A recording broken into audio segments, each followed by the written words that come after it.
தற்போது வசந்த நவராத்திரி, ஆஷாட நவராத்திரி, சாரதா நவராத்திரி, ஷியாமலா நவராத்திரி என நவராத்திரிகளில் 4 வகை உள்ளன. குறிப்பாக நவராத்திரியின் நடுவில் வரக்கூடிய பஞ்சமி திதி அன்று வாராகி அம்மனை வழிபாடு செய்யக்கூடிய சிறப்பு நாளாகும்.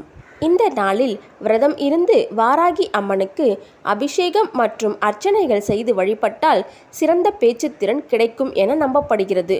குறிப்பாக ஜோதிடத்தின்படி ராகு, செவ்வாய் மற்றும் கேது கிரகங்களால் தோஷங்கள் ஏற்பட்டால் இந்த அம்மனின் வழிபாட்டால் அவை விலகும் என கூறப்படுகிறது. தீய மந்திரங்கள், செய்வினைகள் உள்ளிட்ட எந்த பாதிப்புகளாக இருந்தாலும் வாராகி அம்மனை வழிபட்டால் அவை அனைத்தும் நம்மிடம் நெருங்காது என கூறப்படுகிறது. நவராத்திரியான இந்த 9 நாட்களும் தஞ்சை பெரிய கோவில் ஒவ்வொரு நாளும் ஒவ்வொரு அலங்காரத்தில் திருவிழா கோலமாக காணப்படும்.